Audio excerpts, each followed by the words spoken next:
हर जगह एक ही चीज नजर आ रही है, मानो वो मुझे अपनी तरफ बुला रहे हो। ये बुलावा है प्रभु का वाराणसी से। क्या ये सच में उनका बुलावा है या मेरा भ्रम? ये सवाल मेरे अंदर है। उनसे पूछा तो बोल रहे हैं ज्यादा सवाल जवाब मत कर, बस चुपचाप आ जा, कुछ बताना है। पर क्या?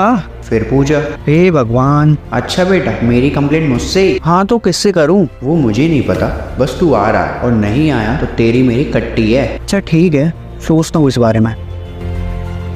माता प्रभु को आप ही समझाओ ना, अपनी जिद पकड़ के बैठे हुए हैं। पुत्र, शायद से कुछ बताना चाहते हो या कुछ दिखाना चाहते हो, शायद इसीलिए बुला रहे हो। फिर सवाल जवाब कैसा? पर माँ। फिर सवाल। ठीक है, नहीं पूछ रहा कुछ, पर मैं जाऊँ कैसे? ठहरिए, कुछ प्रबंध करते हैं पुत्र।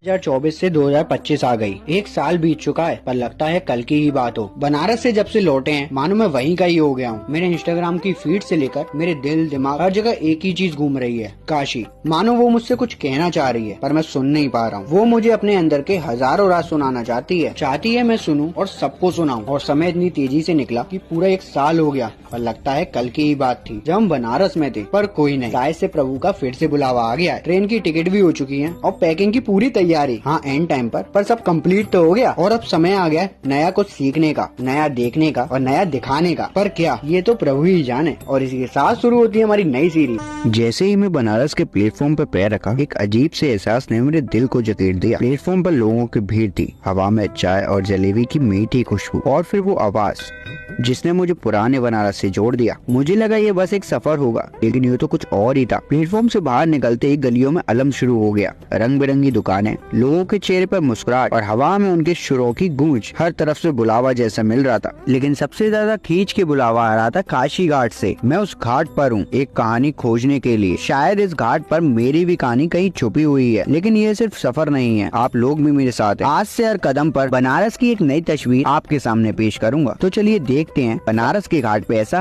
है क्या। जैसे ही मैंने उस घाट पर कदम रखा, एक अजीब सी रवानी थी। हवा में धूप, पत्ती और भांग की हल्की सी खुशबू, लोगों का शोर। हर दूसरे कदम पर कोई न कोई छोटी कहानी मुझे अपनी तरफ खींच रही थी। तभी हमने पंडित जी से पूछा आखिर क्या खास है आज। उन्होंने हमें बताया आज स्वयं देव उतर के आने वाले धरती पर और हमारे साथ में देव दीपावली बनाएंगे। और आखिर ये देव दीपावली कैसे मनाई जाती है, ऐसे काफी सारे विचार मेरे अंदर थे। और घाट टू घाट होते हुए मैं नई कहानी की खोज में निकला था, जहाँ हमने काफी सारे दिए भी लगाए, दियों में बातें भी लगाए, और जहाँ पहुँचते हैं मणिकर्णिका का, जहाँ मौत के कई राज छुपे हुए। और यहाँ पे बेहद कुछ खास होने वाला था। हजारों की भीड़ थी, लोगों में अलग ही जोश, हर तरफ से नारों की आवाज। और यहाँ महादेव नहीं कहते हैं नमः पार्वती पते हर हर महादेव। मणिकर्णिका घाट पर कदम रखते ही एक अजीब सी ठंडक और गर्माहट का एक साथ एहसास हुआ। यहाँ के हर एक कोने में एक कहानी थी, जलती हुई चिताएं, गंगा की लहरों का अत्यंत शांत होना और आसपास लोगों के चेहरे पे अजीब सी शांति। मणिकर्णिका एक घाट नहीं, जिंदगी और मौत का एक संगम है। यहाँ लोग अपनी अंतिम यात्रा के लिए आते हैं। मैं अपने आप को उस महान शक्ति के सामने छोटा महसूस किया, जो कि बनारस के इस घाट में बसती है। लेकिन आज का दिन कुछ खास है। शाम ढलते ही सारे घाट दियों की रोशनी से चमक गए। लोगों का शोर, मंदिरों की घंटियां और हवा में बस वही एक खुशबू, धूप और गंगा जल की। और कोई सिर्फ इस खूबसूरत से मंजर का हिस्सा बन रहा था। और ये दृश्य सच में बहुत अद्भुत था। शिव शिव शंकर हर हर शंकर जय जय शंकर दिगिरारा प्रिय तांडव शंकर प्रकट शुभंकर प्रलय भयंकर।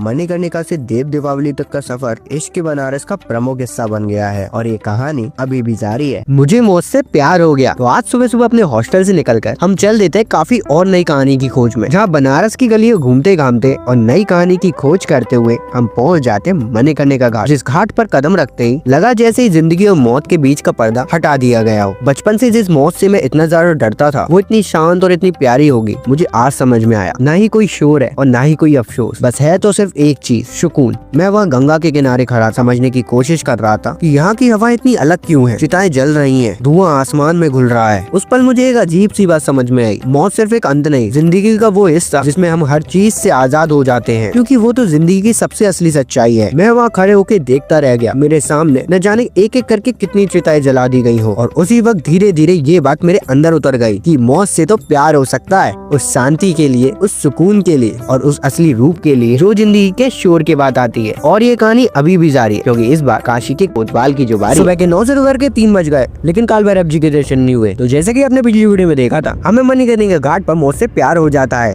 और वहाँ से निकलकर हम चल देते हैं और नई कहानी की खोज में, जहाँ हम न जाने कैसे पहुँच जाते हैं काल भैरव मंदिर। जैसे हम जहाँ तो नमो घाट रहे थे, पर गलती से यहाँ आ गए जहाँ 6 किलोमीटर लंबी लाइन है और बिना कुछ सोचे समझे 6 किलोमीटर लंबी लाइन में लग जाते हैं और पूरे 5 घंटे बाद हम मंदिर के प्रमुख द्वार तक पहुँच जाते हैं। यहाँ हमें एक अलग सी घंघोर शक्ति का एहसास हुआ। भैरव जी का मंदिर ज्यादा बड़ा नहीं है, लेकिन कुछ अजीब सी शक्तियाँ आपको खुद उनकी तरफ खींच लेती हैं। भैरव जी को तेल, पुदीना, काली तेल के साथ साथ दारू का भी भोग चढ़ाया जाता है, जिससे कि लोग अपनी बुरी आदतों को प्रभु को देकर उस चीज का त्याग कर सकें। भीड़ काफी ज्यादा थी और मैं भी उस भीड़ का हिस्सा बन गया। मंदिर के अंदर कदम रखते ही मानो मैं सब कुछ भूल गया। एक नहीं कई अनेक विचार मेरे अंदर, लेकिन जैसे ही मैंने उनकी प्रतिमा को देखा मैं सब कुछ भूल गया। मैं यहाँ क्यों आया हूँ या फिर मेरे जीवन का लक्ष्य क्या है। मैं उनकी आंखों में आंखें डालकर बात कर रहा था। वो मुझे काफी कुछ बताते, लेकिन उससे पहले द्वारपाल ने मुझे धक्का देकर भगा दिया। बनारस की गलियों में अमृत बट रहा था। ये बात जैसे ही हमें पता चलती है तो हम काल भैरव जी के दर्शन करके निकल जाते हैं उन हजारों गलियों में से एक गली की खोज में। वैसे तो बनारस की गलियों में हमेशा एक अजीब सी रोशनी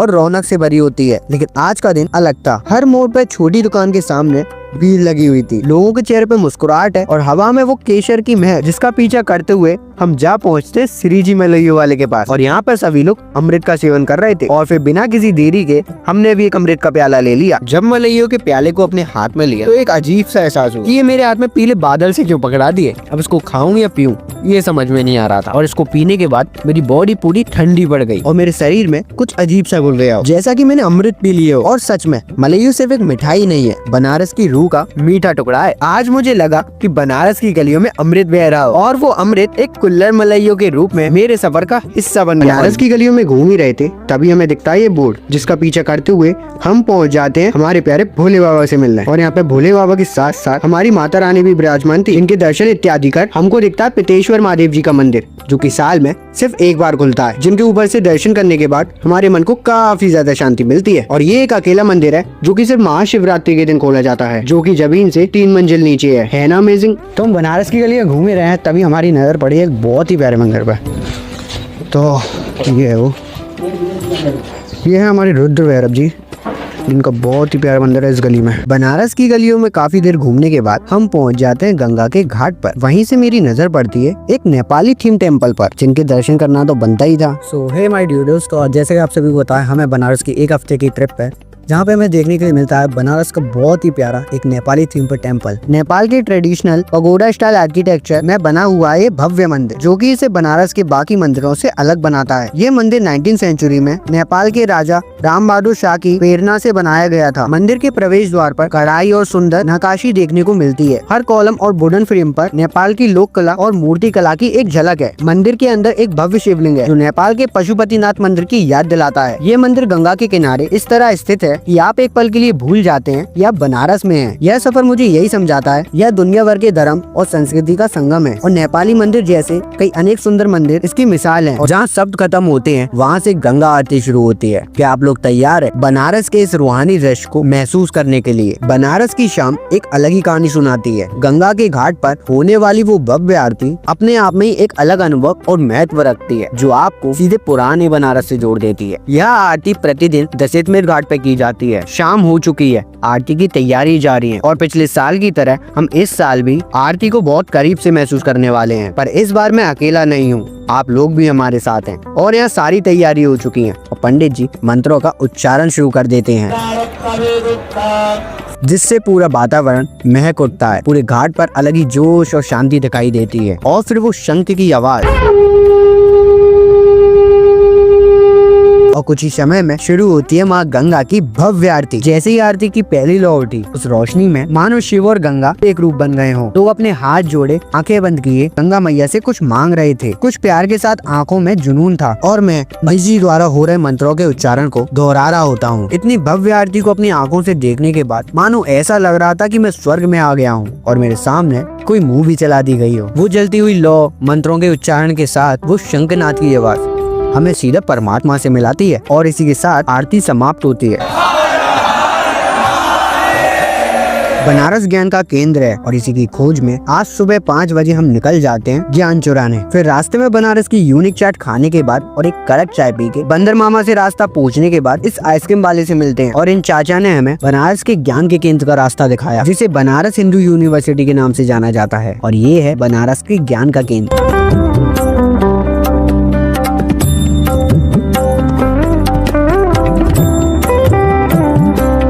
जहां आज हम ज्ञान चुराने की कोशिश करेंगे, क्योंकि कहते हैं ज्ञान को चुराना बहुत ही मुश्किल है। और आज हम एकलव्य की तरह ज्ञान को चुराएंगे, जिसके लिए हम चुपचाप से इन शिक्षक की बात सुन रहे होते हैं, जो कि अपने ज्ञान को अपने विद्यार्थियों में बांट रहे थे। और इसी को तो हमें चुराना था और यहाँ हम थोड़ा बहुत ज्ञान चुरा ही लेते हैं। अब ज्ञान चुराया है तो दंड तो भुगत नहीं था, जिसके रूप में हमें यहाँ का सेनापति चुना जाता है। और ये दंड तो हमारे लिए वरदान बन गया। मंदिर के अंदर एक अलग सी शांति थी और मंदिर में फोन अलाउ नहीं था, पर हम तो वीवीआईपी ठहरे, क्योंकि सीधे काशी की कोतवाल का जो आता है ऊपर, और अब तो उनका वाहन भी हमारे साथ है। मंदिर के बीचों बीच एक बहुत ही भव्य शिवलिंग बनी हुई है, जिसका वीडियो बहुत मुश्किल से आप लोगों के लिए लेके आए। साथ ही इसी फ्लोर पे एक पंचमुखी शिवलिंग है और इसी के बाद मंदिर के दूसरे फ्लोर पे प्रभु की बहुत ही मनमोहक प्रतिमा है। और यहाँ जैन, बुद्ध और हिंदू धर्म की कुछ कलाकृतियां भी दिखाई देती हैं और साथ ही कांच की बहुत प्यारी प्यारी पेंटिंग, जो कि इसे और सुंदर बनाती है। और मंदिर के पास ही एक हवन कुंड है, जहाँ ऋषि मुनियों द्वारा हवन किया जाता है। और ये पूरा मंदिर संगमरमर का बना, इसीलिए तो ये मंदिर काफी ज्यादा ठंडा और शांत था। और इसी के चलते हमें काफी नींद आने लगती है, पर हम सो तो सकते नहीं। भांग के नशे बहुत गंदे होते हैं, ये तब पता चला जब हमने इसका यूज किया। बनारस का हमारा पहला दिन था और हम घाट पे घूम रहे थे, तभी हमने देखा कि एक दादा भांग के नशे में चित्त पड़े हुए हैं। और हमारे अंदर भी चलती कि भाई ऐसे कौन से नशे कर रखे हैं। तो फिर क्या था, इसी का अनुमान लगाने बीएचयू यूनिवर्सिटी जाने से पहले हमने एक जेम्स के बराबर के भांग के दाने को निगल लिया और साथ में एक कड़क चाय भी पी ली। और ये तो कुछ भी नहीं, ऊपर से आइसक्रीम भी खा ली। बीएचयू पहुँचते पहुँचते हमारी धीरे धीरे हालत खराब होने लगी। और इसका असर तब होता है जब हम बिरला मंदिर के टॉप पे धूप में बैठे होते हैं, जो कि आग में पेट्रोल डालने का काम कर रही है और धीरे धीरे भांग चढ़ते जा रही थी और हम हंसते हंसते पागल हो जाते हैं। ये बात किसी को पता चले उससे पहले हम बिरला मंदिर के बाहर से ही बहुत ही बेकार शेक पीते हैं, पर अभी भी भूख नहीं मिटी थी। और इसी के बाद हम छोले समोसा खाते हैं, जो कि वन ऑफ द बेस्ट छोला समोसा था। यहाँ की भीड़ देख के पता चल ही गया होगा। फिर बिना किसी उसके कब टैक्सी पकड़ी और कब रूम पे पहुंच गए पता ही नहीं चला। भांग का क्या, किसी चीज का भी नशा बहुत गंदा होता है, फिर वो चाहे धर्म के नाम पे हो या खुद के स्वार्थ के लिए। और इन चीजों से हमें और हमारी ऑडियंस को दूर रहे। काशी की गलियों में घूमते घूमते हम पहुंच जाते हैं काशी के बहुत सुंदर घाट पर, जहाँ आज बड़ी शांति थी। कहते हैं बनारस में प्यार की गंगा बहती है, जहाँ कई नदियों का संगम होता है। और फिर हम नाव की सहायता लेकर काशी के घाट घूमते घूमते पहुंच जाते हैं घाट की अपोजिट साइड पर, जहां आज हम गंगा स्नान के लिए आए हैं। कहते हैं गंगा स्नान से सारे पाप धुल जाते हैं और शरीर पवित्र हो जाता है। पर मन की पवित्रता का क्या मतलब, जो गंगा स्नान करता है उसको पहले से ही पता होता है कि उसने कई सारे पाप कर रखे हैं, फिर वो चाहे जाने अनजाने में हुए हों, जिनका प्रायश्चित गंगा किनारे किया जाता है। और गंगा स्नान के बाद हमारे बालों का चिड़िया का घोंसला बन जाता है, जिसे सर्वियन बर्ड्स देख के हमारे पीछे पड़ जाती है और हम जल्दी से घाट की दूसरी तरफ पहुँच जाते हैं और फिर तैयार होकर निकल जाते हैं गंगा द्वार की तरफ, जहां आज हम हमारे महाकाल महाराज के दर्शन करने वाले हैं। काशी के कोतवाल से तो आज्ञा मिल ही गई है और अब तो उनका वाहन भी हमारे साथ है, जिसी के चलते हमें गंगा आरती के फ्री में वीवीआईपी दर्शन होते हैं। मतलब फ्री में प्रभु जी के वीवीआईपी दर्शन होने वाले हैं। ये तो हमें अच्छे से ज्ञात था। समय आ गया था हमारे महाकाल महाराज के दर्शन का, इसलिए हम पहुँच जाते हैं गंगा द्वार। और यहाँ से हमारे प्रभु जी काफी ज्यादा करीब थे और एक्साइटमेंट इतनी थी कि क्या ही बताएं। मंदिर के अंदर की ऊर्जा मुझे अपनी तरफ आकर्षित कर रही थी और जैसे ही हमने प्रभु जी के दर्शन किए मेरी आंखें नम हो गईं और मैं प्रभु जी को निहारे जा रहा था। मन तो ऐसा कर रहा था कि उनको जिंदगी भर निहारते रहूं, और ऐसा संभव नहीं था। इसलिए हम मंदिर के बाहर से ही प्रभु जी के मंदिर के शिखर को निहारे जा रहे थे, जो कि काफी ज्यादा सुंदर था। और यही द्वार के बाहर ही बहुत ही भव्य रंगोली बनी थी, जिसे देखने में लग ही नहीं रहा था कि यह कोई रंगोली है। और यहाँ के कुछ प्यारे प्यारे मूवमेंट अपने कैमरे में कैद करके हम अपना बैग उठा के गंगा की शांत लहरों को निहार रहे थे। जिसके बाद याद आया कि हमें गंगा जल भी लेना है, इसलिए एक बोतल लेकर हम गंगा जल भर लेते हैं और उसको लेके निकल जाते हैं बनारस के उन शांत गलियों में। रात के 11 बजे हम बनारस की गलियों में खो गए थे, जहाँ हमें इस गली के मोड़ पे मिलते हैं भैया और दादा, जिनका मस्त गरम गरम नाश्ता करने के बाद हम निकल ही रहे थे। इतने में हमारे सामने से एक शव को घाट की तरफ ले जाया जा रहा था। इतने में मेरे दिमाग में एक बात आती है कि रात में भी लोगों का अंतिम संस्कार किया जाता है। यही जानने के लिए रात के करीब 12:30 बजे हम निकल जाते हैं मणिकर्णिका घाट की तरफ। पर तभी हमें रास्ते में दिखती है ये भोले बाबा की बारात, जहाँ हमें बाबा के एक विकराल रूप के दर्शन होते हैं। इस झांकी में एक अलग ही ऊर्जा थी और ये दादा तो बहुत ही शानदार डांस कर रहे थे, जिसके पश्चात ही हम जा पहुँचते हैं काशी घाट। और इसी घाट के पास ही एक भव्य आरती हो रही थी, जिसको चिता की राख और कंडे से किया जाता है। और इस आरती का अनुभव एक अलग ही शक्ति प्रदान कर रहा था। रात के 1 बज चुके थे और अभी हम काशी घाट पर हैं और यहाँ पे भी लोगों का का अंतिम संस्कार किया जाता है और कुछ समय यहाँ पे बिताने के बाद रात के 2 बज चुके हैं और समय आ चुका है महाशमशान जाने का। पर तभी हमको एक अजीब सी ऊर्जा का अनुभव होता है। इस रात में कुछ तो खास था जो हमें मणिकर्णिका की तरफ खींच रही थी, जहाँ पहुँचते ही मानो हवा का रुख ही बदल गया हो। घाट पर हर 2 मिनट में एक नए शव को लाया जा रहा था। दिन से भी 5 गुना ज्यादा भीड़ रात में थी, जहाँ पे मृतक के शव को 1-1 घंटा वेट करना पड़ रहा था। और इतने में ही हमारी नजर एक अघोरी जी पे पड़ती है जो कि इंसानी मांस का सेवन तक करते हैं और अभी ये सिद्धियां प्राप्त करने शमशान में बैठे हैं। यह सब बहुत ही डरावना और अनएक्सपेक्टेड था, जिसे देखने के बाद अच्छे के पसीने छूट जाएं। तो हम किस खेत की मूली थे और अभी रात के करीब 3 बज चुके थे और हमारे सामने ही 3 चिताएं जल रही थी और जलाने की तैयारी चल रही थी। और कॉरिडोर के पास ही हमें मिल जाते हैं लेमन टी वाले भैया, जिसकी मस्त मसालेदार लेमन टी पीने के बाद हमारा माइंड तो काफी हल्का हो गया। और इतने में हमें देखते हैं ये भाई लोग जो कि काफी ज्यादा मस्ती कर रहे थे, तो थोड़ी बहुत मस्ती मजाक हम भी कर लेते हैं। पर कुछ भी हो, इसमें मजा काफी आया। बनारस में घूमते घूमते हम पहुंच जाते बनारस के करीब 700 साल पुराने मंदिर और यही हुआ था हमारे 23वें तीर्थंकर श्री पासनाथ स्वामी जी का जन्म। यह मंदिर बहुत ही प्राचीन और अप्रतिम है और इसी के पास में 2 और जैन मंदिर हैं, जिनकी 200 क्लिफ मेरे से गलती से डिलीट हो चुकी है, पर कुछ क्लिफ बची हुई हैं इन मूर्तियों की तरह, जिनको यहीं के पास ही के म्यूजियम में रखा गया है। और यही चीज हमारे जैन कल्चर को शेप करती है। ये प्रतिमा तो करीब 700 साल पुरानी है, जिसे मुगलों द्वारा खंडित कर दिया गया था। और जैन कोई कास्ट नहीं है, ये एक धर्म का जरिया है जो जीवन के सही मार्ग पर चलने की राह दिखाता है। और हमारे प्यारे प्रभु जी के दर्शन करने के बाद ही हम एक टैक्सी पकड़ के निकल जाते हैं बनारस से करीब 25 किलोमीटर दूर बहुत ही विशाल और एक भव्य मंदिर को देखने। एक ऐसा मंदिर जहाँ किसी भगवान की पूजा नहीं होती, जिसका हाल ही में नरेंद्र मोदी जी द्वारा उद्घाटन किया गया है, जिसका नाम है सर्वेद महामंदिर, जिसे मेडिटेशन सेंटर के नाम से भी जाना जाता है। और ये मंदिर पूरे जंगल थीम पे बना हुआ है,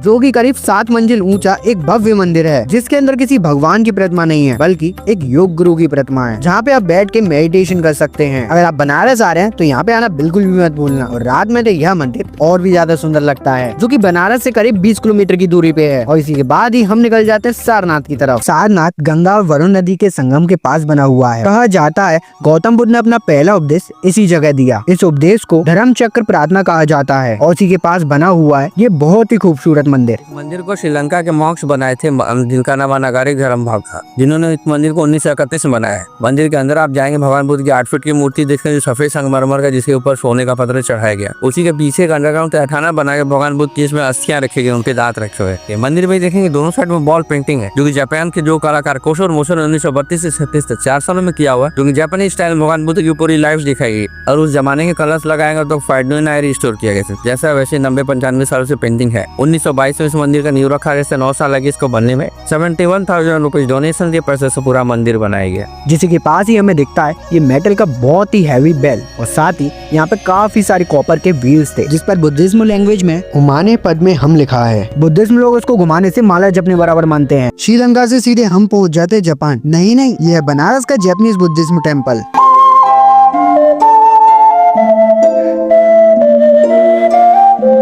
जहाँ भगवान गौतम बुद्ध की प्योर चंदन की लकड़ी से बनी हुई मूर्तियाँ स्थापित हैं। इसी के साथ लाल चंदन से बनी हुई सैन मुद्रा में प्रतिमा है, जो कि काफी ज्यादा अट्रैक्टिव है, जिससे आपका मन काफी ज्यादा शांत हो जाता है। और यहाँ पर दुनिया भर की कंट्री के फ्लैग लगे हुए हैं और हमारा one of the favourite Indian flag. जिसी के पश्चात ही हम पहुँच जाते हैं कंबोडियन टेम्पल।